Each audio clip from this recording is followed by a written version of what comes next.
We turn now to Republican Senator Marco Rubio. He joins us from Miami. Senator, you wrote a letter to the president this week about the situation in Puerto Rico. You said there is no clear command and control. Has that been worked out, and is enough being done at the federal level?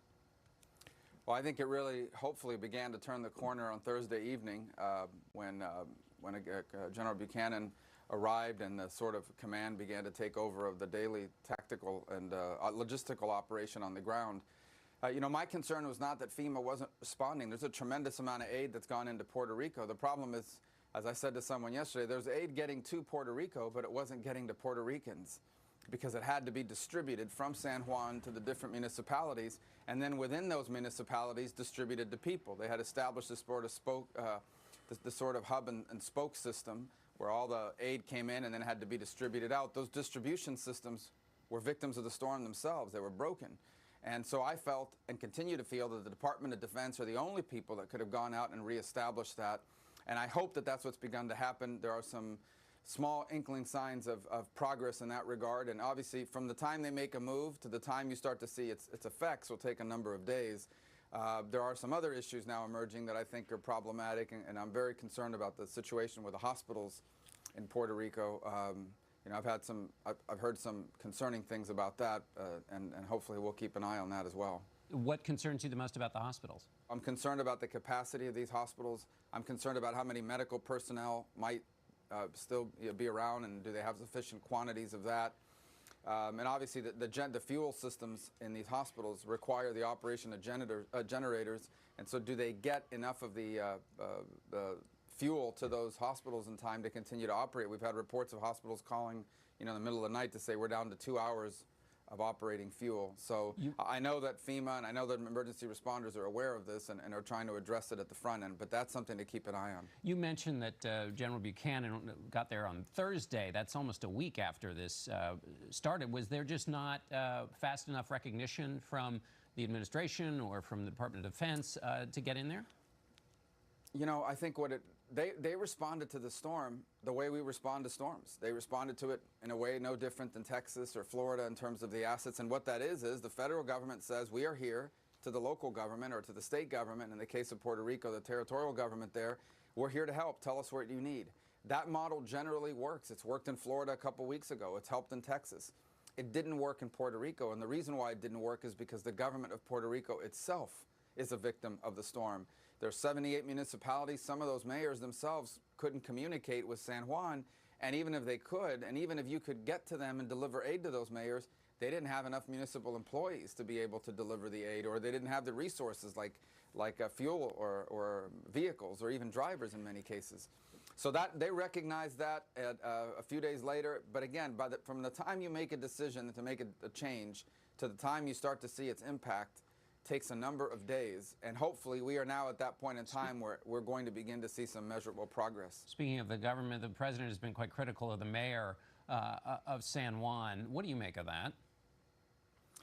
I don't spend a lot of time thinking about it, to be honest with you, because right now, having lived through 4 hurricanes, nothing like what Puerto Rico's facing, our desire is to be a voice and a force for positive results, helping people. I truly believe that if we don't get ahead of the curve there, bad things are going to happen. Some have already happened, unfortunately, because storms are terrible things, especially in an area like Puerto Rico where people have been without electricity now for over a week, a food issue, etc. But I do think every minute we spend in the political realm bickering with one another over who's doing what or who's wrong or who didn't do right is a minute of energy and time that we're not spending trying to get the response right. And so I think when this is all said and done, we're going to have time to stop and look back and say, should things have done differently? I think everyone involved in the response has things they could have done better. But right now, I hope we'll stay 100% focused on what needs to be done to get the people of Puerto Rico help. And then we'll have plenty of time in the future to have these debates about who didn't do the right thing or what could have been done better. Let me ask you a question about Cuba, an issue you spent a lot of time working on. You've been critical of the State Department's response to the attacks on diplomats in Cuba. You said it's weak, unacceptable, and outrageous. But is there any evidence that the Cuban government has been behind these attacks? Well, obviously, I'm limited in what I can discuss in a media program like this. Let me just say this. Cuba is one of the most tightly controlled and monitored society in the world. anyone who's interacted Cuba, been to Cuba, or has anything to do with Cuba understands that very little happens in Havana that the Cuban government doesn't know about, especially Americans working for the State Department. So the idea that over 20 Americans working for the State Department, working for the U.S. Embassy, could be severely injured in Cuba and the Cuban government not know anything about it is ridiculous. What should be done now? Well, I think they've done half of it, which is drawing down our embassy presence, again, for purposes of protecting our personnel.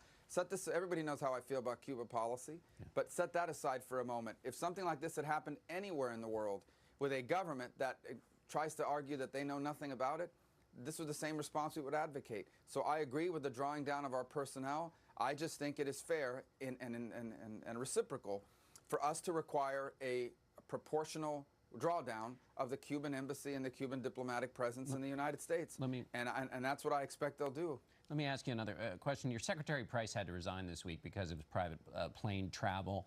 The White House has new procedures here. Is that it? Is this an executive branch thing, or does Congress need to look into this and oversee this since Congress controls the purse strings? Well, I mean, obviously Congress controls the purse string, and you can always look in the internal budget of an agency and put prohibitions in place. But first, I think it's an executive office management issue, and if they can get ahead of it and manage it appropriately and prevent that from happening in the future, that's what we would expect them to do, and there may not be a problem to solve. Congress should be focused on tax reform. Congress should have its hands full in the weeks to come in trying to get tax reform done, hopefully before Thanksgiving. That won't be easy. And you'll have some guests on later today that will describe the path to get there and how difficult that could be. And so, but again, look, I think this was an issue that unfortunately kind of got in the way of Secretary Price being able to continue to do his job. I think he's a good person. Yeah.